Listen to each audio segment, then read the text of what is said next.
Alors, je suis Vincent Cassé, je vais vous parler pendant près d'une heure de requêtes HTTP, d'infrastructures, de front-end et de back-end. Je vais juste prendre 10 secondes pour me présenter très rapidement. Je travaille chez OVH, je suis un responsable technique sur les hébergements web. Aujourd'hui, je vais vous parler d'un retour d'expérience que j'ai eu lorsque je suis arrivé chez OVH comme développeur full stack. On en a parlé ce matin. Donc, développeur sur le front-end et sur le back-end d'une application web qui permet de s'occuper et de stocker des fichiers dans le cloud. Ça devrait rappeler des choses à des gens qui nous connaissent un petit peu. Alors, les requêtes HTTP de l'extrême. Pour expliquer un petit peu tout ce qu'on peut avoir sur les requêtes HTTP, je me suis basé sur une série d'émissions américaines qui ne demandent pas forcément beaucoup de temps de cerveau, mais le soir, quand on a codé toute la journée, c'est parfois un petit peu agréable de regarder quelque chose où on n'a pas besoin de beaucoup de temps de cerveau. Et ce sont les séries des émissions de l'extrême. Alors là, on a les démolisseurs de l'extrême, je crois qu'ils démontent un bout de centrale nucléaire. Enfin, ça ne doit pas être une centrale nucléaire, mais ils s'amusent à ça. Pour ma part, je me suis basé sur la nomenclature d'une émission où on a un très joli couple d'Américains qui a décidé d'acheter une maison, mais contrairement au standard quand on achète une maison, pas de vivre sur ce terrain-là, mais de déménager la maison pour aller sur leur terrain. Ce qui se passe souvent dans ces émissions, c'est qu'on a 3 étapes. La première étape, c'est qu'on doit poser le problème, expliquer, voilà, j'ai une maison, c'est un très beau couple qui achète une maison, et pourquoi est-ce qu'ils veulent la déménager, et où est-ce qu'ils veulent aller, et quelles vont être les contraintes techniques attendues au départ de ce projet. De mon côté, c'est une application web sur laquelle j'ai dû travailler, qui permet de gérer des fichiers dans le cloud. Alors, gérer des fichiers dans le cloud, c'est les lister, c'est pouvoir les supprimer, mais c'est aussi et surtout pouvoir échanger des fichiers entre mon ordinateur et le cloud où je stocke mes fichiers. Donc, ça va être de l'upload, ça va être du download, le tout dans une application web. C'est un choix qui n'est pas forcément fait partout, mais le gros avantage du web, c'est que ça fonctionne à peu près sur n'importe quel système. On peut avoir des applications pour Windows, des applications pour Mac, des applications pour Windows Phone à l'époque, c'était un peu plus compliqué, des applications pour Firefox OS. J'en ai eu à un moment, il n'y avait pas d'application de tous les concurrents là-dessus. Le fait de passer par une application web, ça permettait d'adresser à tous ces gens qui ne voulaient pas installer l'application, qui voulaient juste consulter leurs fichiers, ou qui ne pouvaient pas installer nos applications, de les avoir en ligne. Il y avait une autre contrainte qui était une contrainte technique. Pour stocker les fichiers, on utilise un object storage. Ça va être le moment marketing, cet object storage. Si vous avez envie de faire la même chose à la maison ou dans votre boulot, on le vend aussi. Cet object storage-là, il permet de stocker de manière illimitée, en tout cas à peu près illimitée. Il y a toujours des limites, on a un nombre de serveurs fixé, et on peut en rajouter, mais il y a un moment où on ne va pas pouvoir fabriquer plus de machines que de pièces qu'il existe dans le monde. Mais vous pouvez stocker de manière quasi illimitée des fichiers. J'ai plus les chiffres du nombre de fichiers stockés sur Ubik, mais c'est juste démentiel. L'idée, c'est que vous n'avez pas de souci sur ces infrastructures de disque dur. Vous ne gérez pas sur quel disque dur va se trouver la machine. C'est l'object storage qui va, dans 3 lieux différents, mettre les fichiers et s'assurer que les fichiers sont intègres et que si on perd un disque, on peut reconstruire à un autre endroit. Idéalement, on le fait dans des datacentres différents. Bref, ça, c'était un prérequis pour faire le stockage de fichiers puisque c'était la solution qui marchait pour pouvoir avoir un système de gestion dans le cloud qui pouvait avoir un nombre de fichiers illimité. L'architecture de l'application, c'est le genre de truc qu'on a tous fait. Vous avez une application, pour ma part en PHP, qui tourne en bonne partie dans un navigateur web avec une part non négligeable de JavaScript qui fait beaucoup d'échanges. Et puis derrière, vous avez juste un composant tiers qui est l'object storage sur laquelle on va avoir l'ensemble des fichiers. Quelque chose de plutôt simple et qui ne vaut pas forcément une conférence à codeur en scène.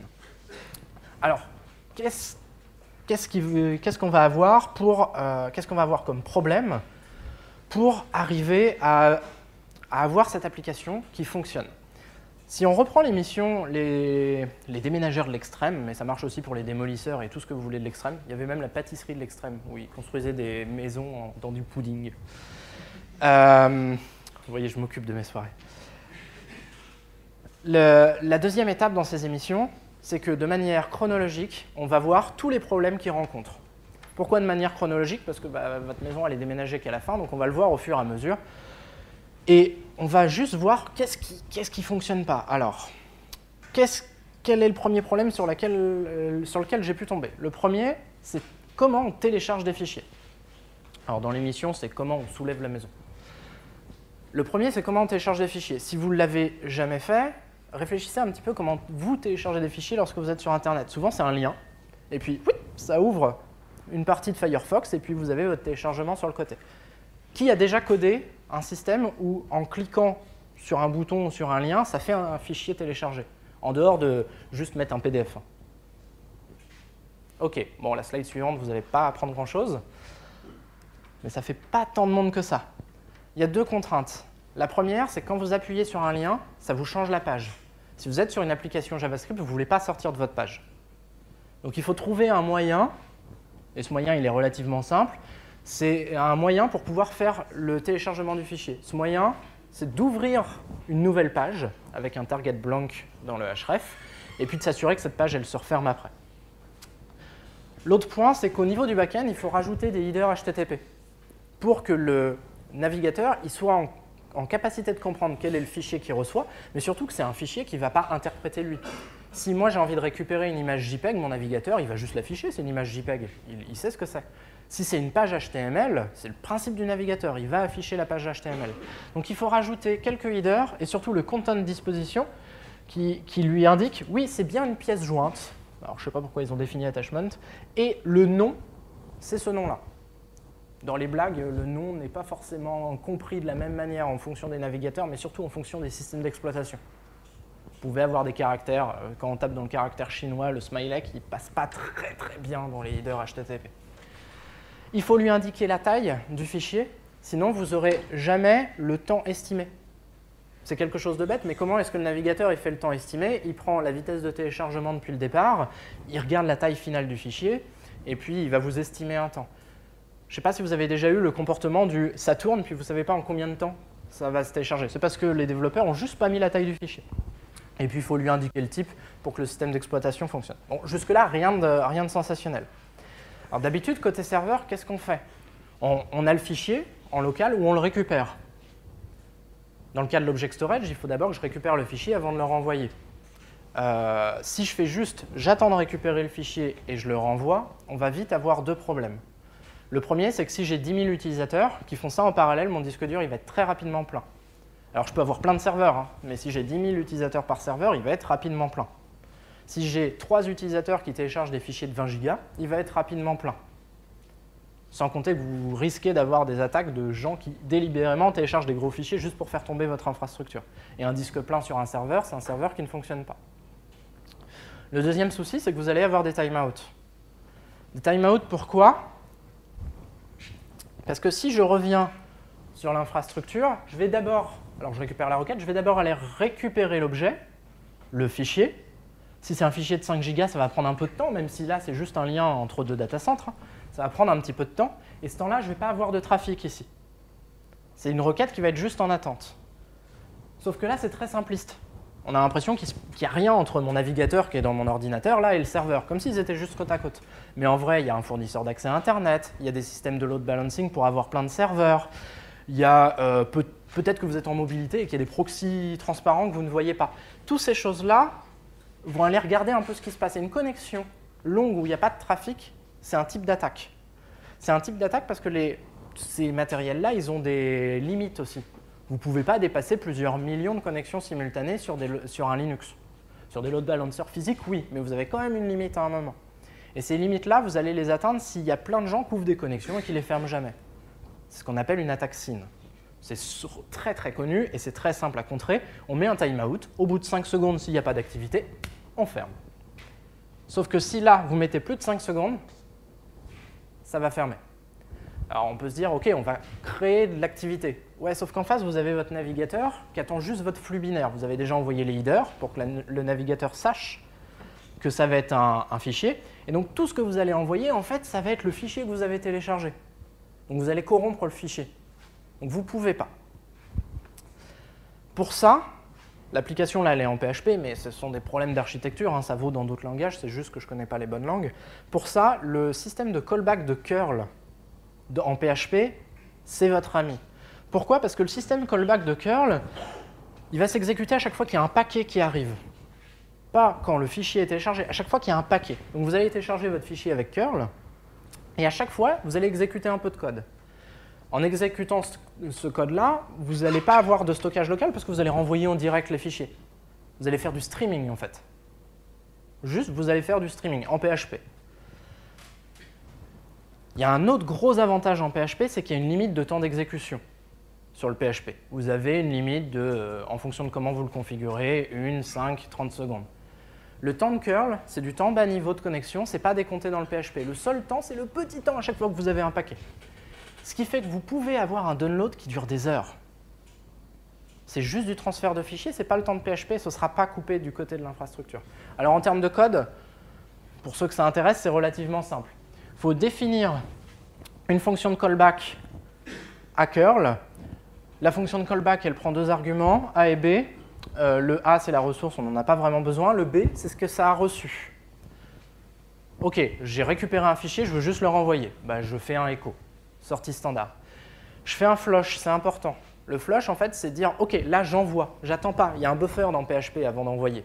Soit vous exécutez votre code et ça s'envoie à la fin de l'exécution de votre page, soit vous faites des flushs de temps en temps. Et après, il y a une demande de cette fonction-là, c'est juste de retourner le nombre d'octets que vous avez reçu. Ce qui fait qu'il peut redemander au bon octet au niveau de curl. OK, cool, on sait downloader des fichiers, on sait le faire en streaming sans coupure. Comment je fais pour avoir plusieurs fichiers? Comment je fais pour gérer une arborescence entière? Il y a des gens qui, sur notre système de stockage cloud, hébergent des fichiers avec des dossiers, des sous-dossiers. Est-ce que vous avez déjà téléchargé plein de fichiers d'un coup dans Firefox? Non? Comment vous avez fait? Je les ai lancés. Oui, lancés un par un. Ce qui fait que l'arborescence, elle n'est pas gardée. Il faut après reprendre chaque fichier et les remettre au bon endroit. Sans compter qu'en plus, les navigateurs, au bout d'un certain nombre, ils ont du mal à suivre en termes de parallélisme. Il y a une technique qu'on n'est pas la seule à avoir implémentée, hein, mais qui est d'utiliser les systèmes d'archivage. Pas pour compresser, juste pour archiver et garder l'arborescence. De notre part, on a utilisé du zip simplement parce que c'était compatible sur énormément de systèmes différents et qu'on n'était pas obligé de compresser. Ce qui fait qu'on est capable de créer un zip à la volée, en tout cas au moins en PHP, et puis de rajouter les fichiers dedans. Maintenant, il se repose une question. Comment je fais pour récupérer tous mes fichiers, faire le zip et le renvoyer? Parce que tout à l'heure, il y avait curl, c'est 4 lignes de code, c'est génial, ça me sauve la vie. Par contre, là, le zip, c'est moi dans mon pauvre petit PHP qui utilise les librairies zip de PHP, qui dit « OK, le zip commence comme ça, et puis entre chaque fichier, je dois faire un petit peu de traitement pour lui dire « Hey, il y a un nouveau fichier ». Pour ça, il y a une technique qui n'est pas très connue en PHP, qui s'appelle les streams. Dans ceux qui ont fait du PHP ici, qui a déjà ouvert des fichiers? Ben, vous avez fait des streams, sauf que vous ne le saviez pas. Ceux qui ont déjà fait du C et qui se rappellent de Fopon, il y a la même chose en PHP. Le gros avantage de Fopon, c'est que vous pouvez dire je lis une ligne, 2 lignes, 3 lignes, je fais un while sur la lecture de ligne, je lis un buffer 2024, c'est vous qui choisissez, puis après vous avez votre curseur. Quand vous reprenez la lecture ensuite.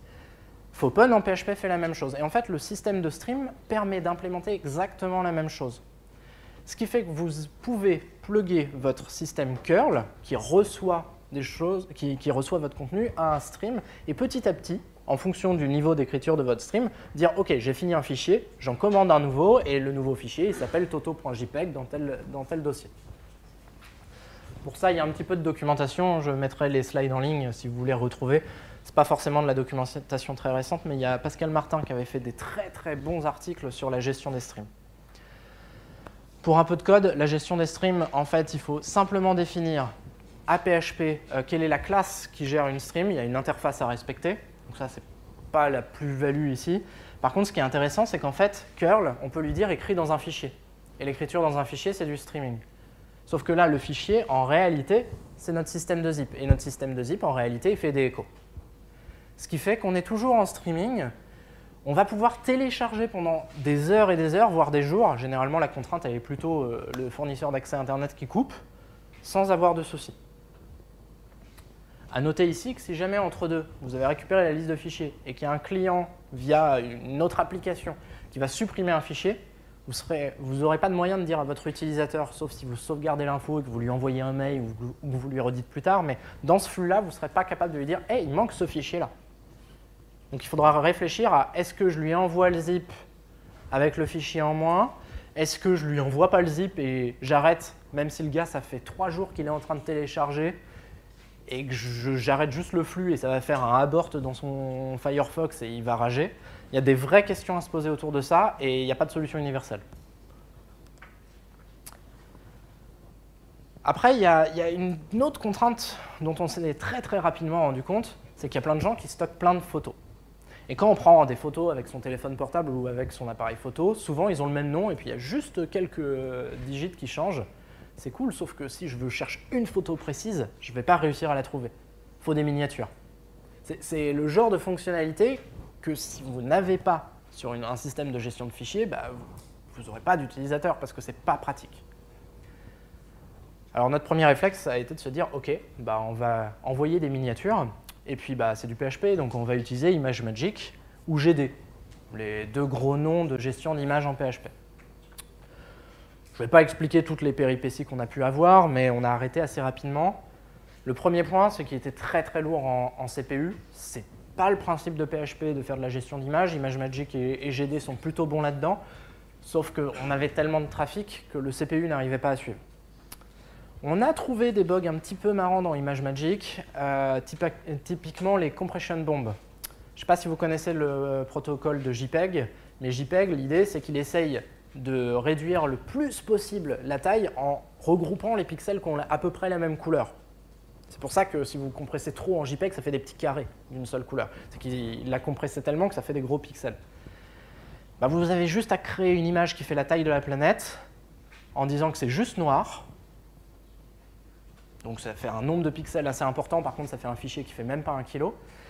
Et ImageMagick essaye de le reconstruire entièrement en RAM, pixel par pixel. Je crois que ça a été fixé depuis. C'est un très bon moyen de faire tomber un serveur. Ce qui nous a vraiment poussé à arrêter ImageMagick, c'est aussi un problème d'architecture. On n'était pas les seuls à accéder à l'Object Storage. Il y avait des applications pour Windows, pour mobile, qui avaient besoin aussi d'avoir accès à ces miniatures. Et donc très rapidement, on s'est dit pourquoi est-ce que nous, l'application web, on serait les seuls à fournir cet accès et est-ce qu'on ne peut pas le faire en amont? Et ce qu'on a fait très rapidement, c'est que sur l'Object Storage, on a rajouté un système, un middleware entre deux, qui est plugué à l'intérieur de l'Object Storage. C'est de l'OpenStack Swift pour ceux qui connaissent un peu OpenStack et c'est une extension officielle. Et ce réducteur d'image nous permettait, avec des paramètres bien précis, de récupérer la même image, mais d'une taille ou d'un format différent. Ok, c'est cool, je sais télécharger des fichiers, je sais les lister, je sais à peu près les supprimer. C'est l'heure d'envoyer tout ça en test et de bénéficier un petit peu du temps de nos testeurs favoris. Chez OVH, on a une équipe qui se charge des tests, qui s'est éclatée sur cette application en envoyant tout et n'importe quoi. Je vous parlais du réducteur d'image à l'instant. Le premier réflexe qu'ils ont eu, c'est de récupérer une image de la NASA qui fait 500 mégas, qui est une image de la planète Terre, et de dire bah, ça ne s'affiche pas en miniature. Bon, là, on n'a pas eu de solution miracle, on a juste dit au-delà de 20 mégas, ce n'est pas une image. Bon, en vrai, ça a été drôle, on a bien rigolé là-dessus parce qu'ils savaient qu'ils faisaient n'importe quoi. Par contre, quelques jours après, ils sont venus nous voir et nous ont dit péripétie suivante, on reçoit des erreurs 0. Ah ouais, les gars, ils ont quand même l'habitude, ils ouvraient Firebug, ils regardaient les erreurs qui arrivaient, ils disaient bah, là j'ai une erreur 0, ça marche pas. Ok. Dans notre émission, il y a juste une cheminée qui passe pas sous un pont. Alors des erreurs 0. Premier réflexe, j'arrive pas à reproduire. Donc on regarde, on a une pré-prod, donc on regarde dans les logs, rien. Erreur 0, ok. Et là, le testeur arrive et fait hey, j'ai fait le même test sur Internet Explorer. Et là, en fait, c'est totalement frisé. Je peux plus rien faire. Je peux plus appuyer nulle part. Ok. Donc là, généralement, on se dit on est bien dans la mouise.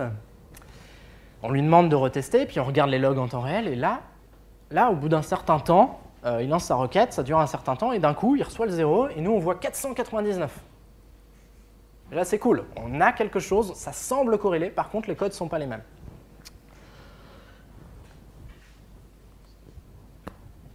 Le scénario d'erreur, il était assez simple. On avait des suppressions de gros fichiers et OpenStack Swift, par défaut, si on supprime un fichier de 5 Go, il va attendre que 2 des 3 réplicas soient nettoyés. Un fichier de 5 Go nettoyé, c'est un peu long, donc ça fait des requêtes HTTP très longues. Encore des requêtes HTTP longues. On s'est dit, c'est peut-être un timeout PHP. Regarde dans les logs, pas de problème. En creusant un petit peu, le 499, c'est un code d'erreur de Nginx, mais qui est à peu près normalisé. Enfin, c'est pas une norme, mais c'est une norme de fait. Tout le monde l'utilise. C'est le client a coupé la connexion. Alors, le client a coupé la connexion entre nos deux mondes, entre le serveur web et le client. Ça peut être le gars qui ferme son navigateur, mais ça peut être la connexion qui coupe, ça peut être la connexion data center qui coupe, ça peut être le load balancer. Et en fait, là, comme on est sur des requêtes super longues, c'est très probablement encore notre load balancer qui évite les requêtes SYN. Sauf que pour Internet Explorer, les erreurs 0, qui sont en fait des erreurs réseau, TCP, c'est pas du HTTP, c'est en dessous. Il met 0 parce qu'il ne sait pas quelle valeur mettre. Des erreurs 0 sur les Internet Explorer jusqu'au 9, je crois que le 10 c'était résolu. Lorsque vous faites une requête Ajax, vous avez un callback de succès et un callback d'erreur. Vous exécutez le callback de succès si ça s'est bien passé, le callback d'erreur s'il y a eu un souci.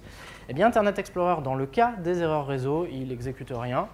Il laisse juste un code d'erreur qui réfère à Windows 98, qui nous indique une erreur dans la DLL qui correspond aux connexions réseau.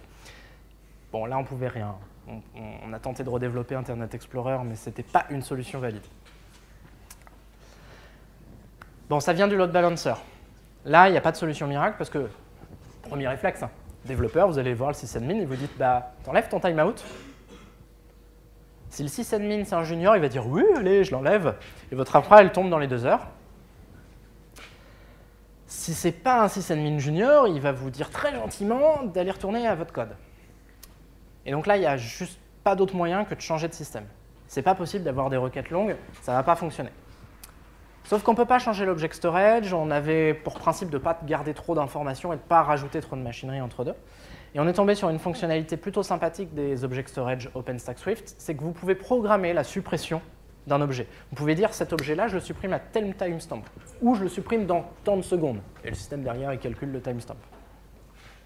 En fait, on fait de la synchrone, on lui dit, tu le fais plus tard, et puis c'est tout.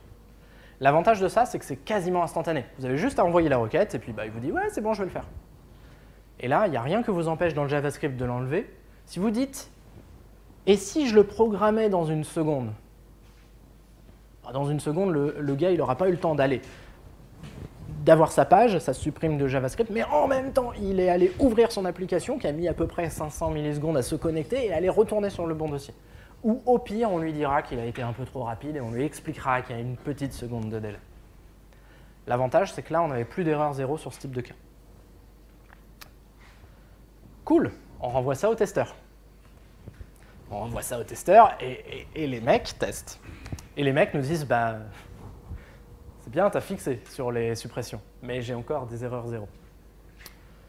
Généralement, souvent, ils pouvaient aussi remonter des faux positifs ou des choses qui étaient des features. Donc le premier réflexe, c'est tu mens, t'as testé sur la mauvaise version. Tu déconnes, c'est pas possible. Je viens d'y passer 1 mois là, à mon bug. Puis le gars te dit non, et en plus c'est sur de l'upload. L'upload, il y a du trafic. Enfin, je veux dire, là, c'est pas un problème de SYN. Il y a juste du trafic. Et c'est seulement sur les gros fichiers. Sur des fichiers de quelques kilos, ça passe. Et là, c'est un problème que vous ne pourrez plus avoir à nouveau, puisque c'était à cause de Firebug, paix à son âme.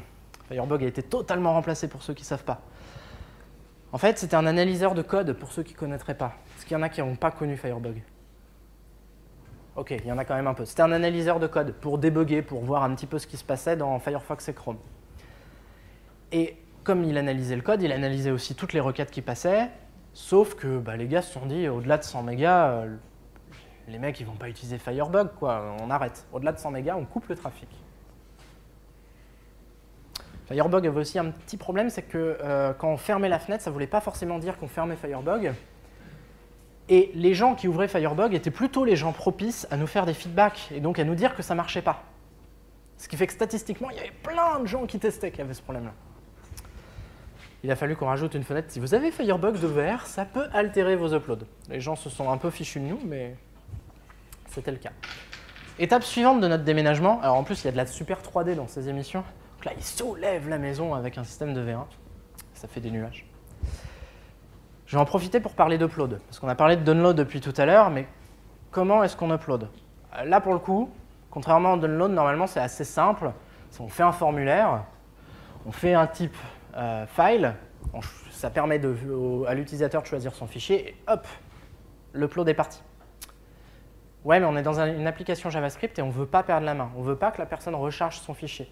Parce que peut-être qu'en parallèle, il en a supprimé d'autres. Peut-être qu'il a commencé à renommer certains fichiers. Et donc, comment est-ce qu'on fait un upload en Ajax? Est-ce qu'il y a des gens qui ont déjà fait ça? Ah, je croyais qu'il y en aurait moins. Pour faire ça en Ajax, c'est relativement simple. Il faut juste envoyer le contenu qui va bien avec send. Il y a aussi un autre avantage d'Ajax, c'est qu'il est capable de nous dire combien d'octets il nous a déjà envoyé dans l'Event Listener Progress. Alors ça ne marche pas sur IE8, mais au moins sur les plus récents, ça marche. Ce qui fait que vous êtes en capacité d'afficher une barre de progression. Et ça, c'est génial. Sauf que notre Object Storage, il attend un formulaire. Il n'attend pas de l'Ajax. Alors là, le petit rappel, c'est simplement JavaScript, c'est fait pour quoi? À la base, je veux dire, avant Angular, avant React, dans les années 90, quand il a été créé, c'était fait pour quoi? C'était fait pour manipuler les balises qu'on a dans le HTML, pour manipuler le DOM. Et en fait, le formulaire, ce ne sont que des balises. Alors oui, ce ne sont que des balises, mais qui sont rentrées dans JavaScript qu'assez récemment, qu'il y a quelques années, et qui n'étaient donc pas dans Internet Explorer. Pour ça, on utilise un objet qui s'appelle le form data. Le form data, ça permet de créer un formulaire où à chaque fois on crée une entrée de formulaire, ça peut être des fichiers, ça peut être du contenu, et on est capable d'envoyer ce formulaire. Facile. Bon, par contre, on a d'autres contraintes. Je ne sais pas si vous savez, mais en ADSL, vous avez 20 mégas de download et 1 méga d'upload.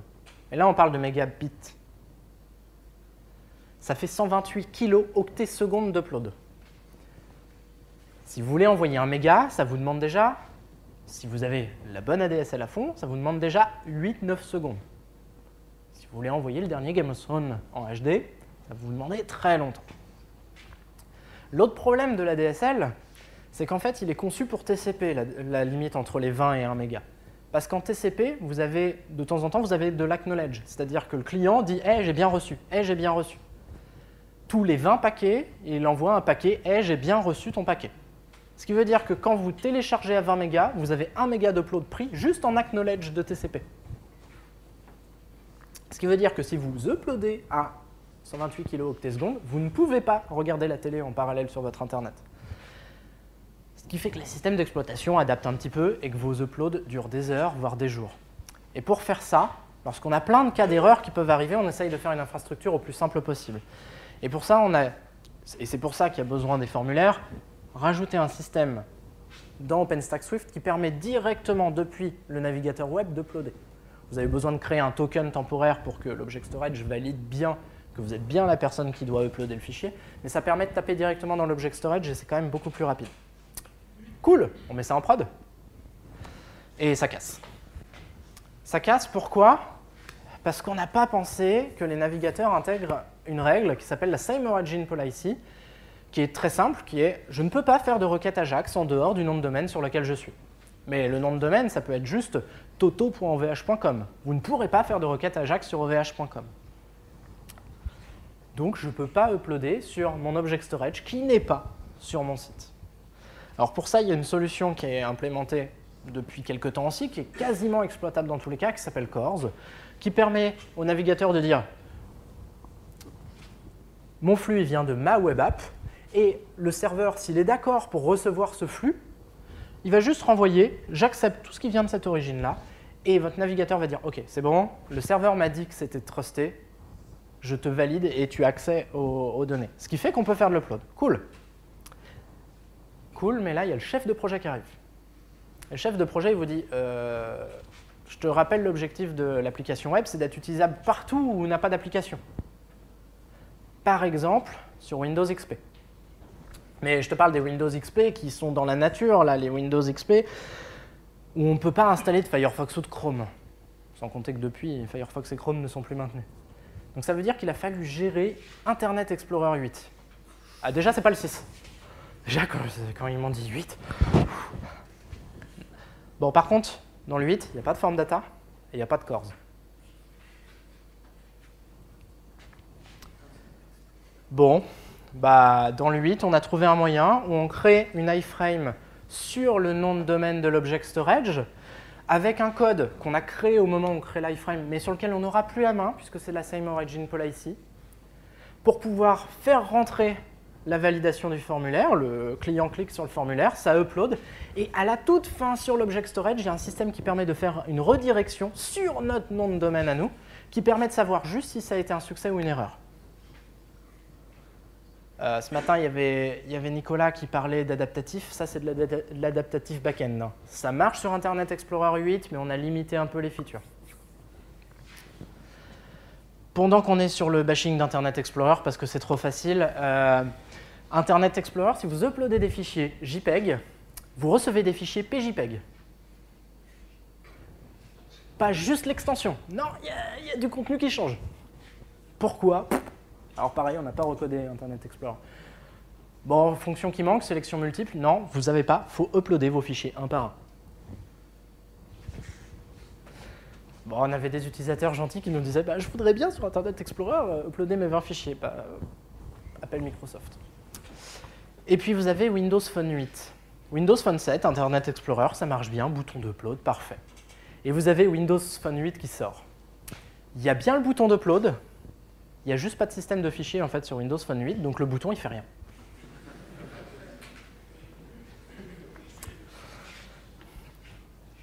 J'ai des testeurs qui ont des convictions et qui n'aiment pas les mondes fixes. J'ai dû me battre pour le passer au monde fixe, celui-là. Bon, puisqu'on est sur l'upload aussi, est-ce qu'on peut uploader des dossiers? Chrome permet d'uploader des dossiers. Je ne parle pas de drag and drop, je parle de quand on appuie sur un bouton, choisir un dossier. Le drag and drop, ça marche à peu près. Quand je dis un dossier, c'est un dossier et son arborescence. Il peut avoir plein de sous-dossiers, pas juste le dossier courant.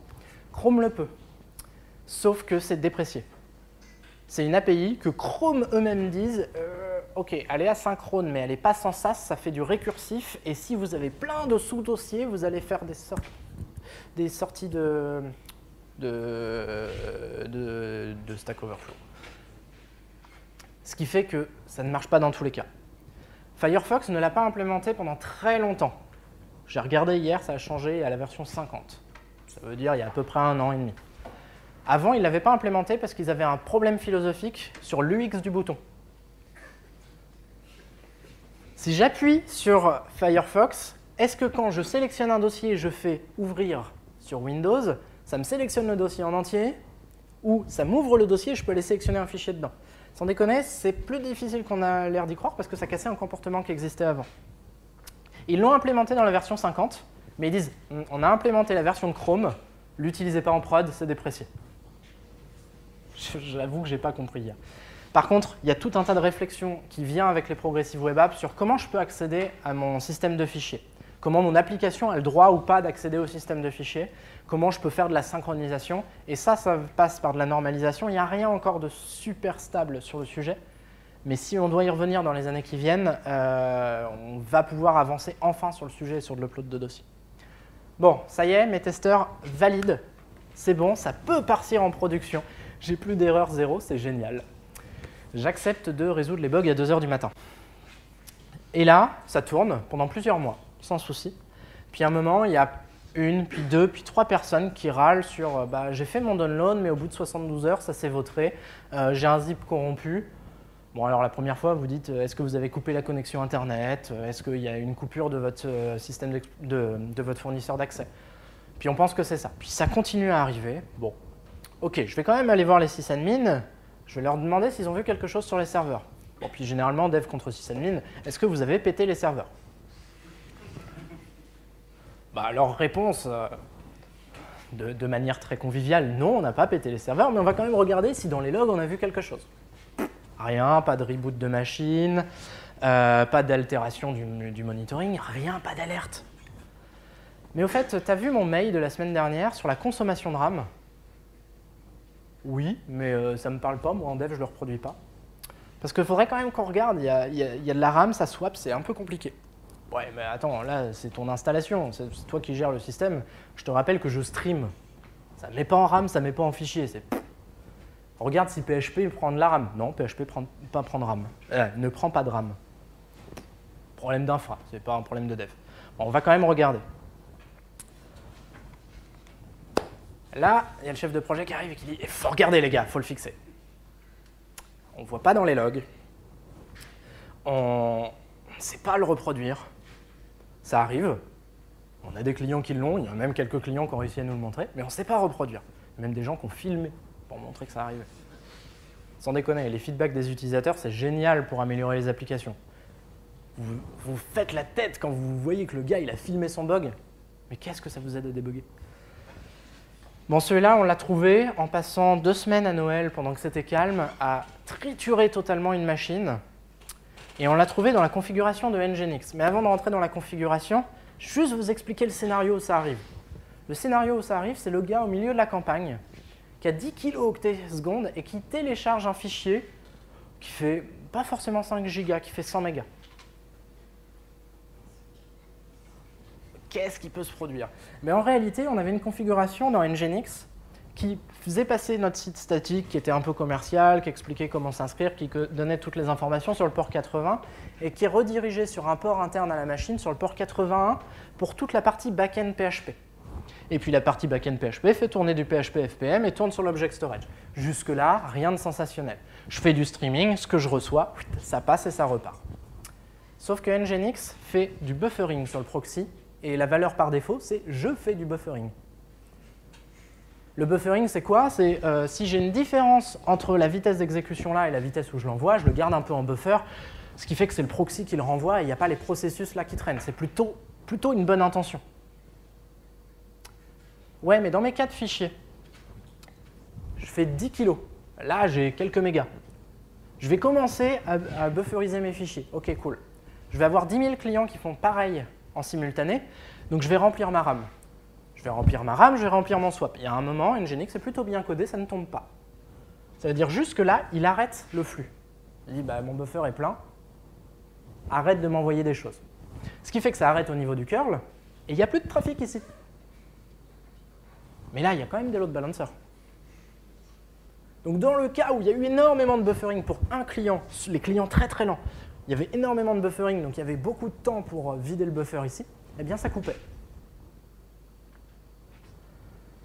Celui-là à trouver, on s'est bien éclaté. Donc pour le désactiver, doc de Nginx, on désactive le proxy buffering, et là en fait, très rapidement, vous avez le trafic du côté object storage qui s'adapte au trafic en face, puisque pas de buffer, donc tant que la réponse n'est pas partie, on ne va pas demander à l'object storage de rajouter. Ce qui fait qu'il y a un flux continu des deux côtés. Bien sûr, si ça coupe du côté du client, ça continue de couper. On arrive à la fin de notre super émission. Vous voyez, la maison a déménagé, ils l'ont mis sur des nouveaux agglos. Et c'est un peu le moment de conclure. Ce qu'il ne faut pas oublier lorsqu'on fait du développement web, au-delà de juste faire un petit site, quand on commence à passer sur de l'application web, c'est qu'en fait, HTTP, c'est du réseau. C'est bête, hein, mais les erreurs réseau, les erreurs zéro, on a mis un peu de temps à comprendre que c'était des erreurs réseau, qu'en fait, zéro, c'était toutes les erreurs du réseau qu'on pouvait avoir. Et lorsqu'on fait du schéma d'infrastructure, on dit « ouais, il y a juste mon serveur et mon infrastructure ». En réalité, ce n'est pas le cas. Vous avez plein de choses entre deux qui peuvent altérer vos requêtes. Vous avez le navigateur, les multiples navigateurs dans plein de versions différentes avec des extensions qui peuvent avoir des impacts différents. AdBlock peut vous bloquer certaines parties de votre JavaScript, ça peut couper le fonctionnement de votre application. Vous avez tous les problèmes du réseau à prendre en compte, à savoir au moins gérer, savoir au moins dire à votre client qui est en face de votre application, il y a eu une erreur réseau. Et puis après, quand vous voulez commencer à gérer des fichiers sur du HTTP, là, vous commencez à sentir que ça n'a jamais été conçu pour.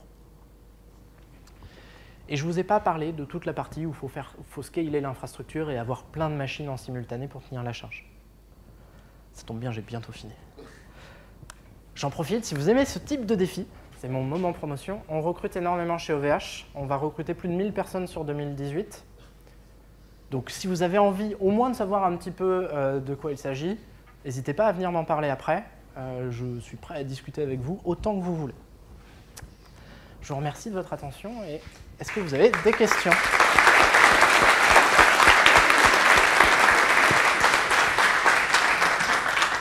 On a 5 minutes pour les questions. Alors je précise, s'il y en a un qui dit « Oui, j'ai un problème avec mon serveur, tu peux me répondre » Non, vous voyez ça après. Je Là, on pose répondrai des aussi questions. sur la panne d'OVH il y a 15 jours qu'après. Voilà, Comme ça, j'ai prévu le coup avant. parfait. Mais je peux répondre. Ça ne posera pas de soucis. Oui, merci pour la conf. Est-ce que vous avez étudié des pistes pour des uploads resumable upload? Alors, à l'époque, on avait beaucoup regardé ce que faisait Mega, qui avait plutôt un bon fonctionnement là-dessus en découpant toute la partie de gestion des fichiers dans le JavaScript directement et en faisant des choses où il tentait de chiffrer un petit peu. On aurait pu le faire. Si on prend les choses de base des navigateurs, c'est pas possible. C'est-à-dire que le formulaire où on upload, c'est pas possible. Ce qui fait que de facto, tous les navigateurs qui n'ont pas du JavaScript un peu récent, et c'était le problème avec Mega, donc en gros, si vous n'avez pas le Firefox ou le Chrome à jour, on ne pouvait pas les gérer. Et le but de la web app était quand même d'être large, donc ça n'a pas été une priorité de développement. Mais oui, on y a pensé à cette période-là, on a regardé ce qu'ils faisaient et c'était plutôt très intéressant. Une autre question?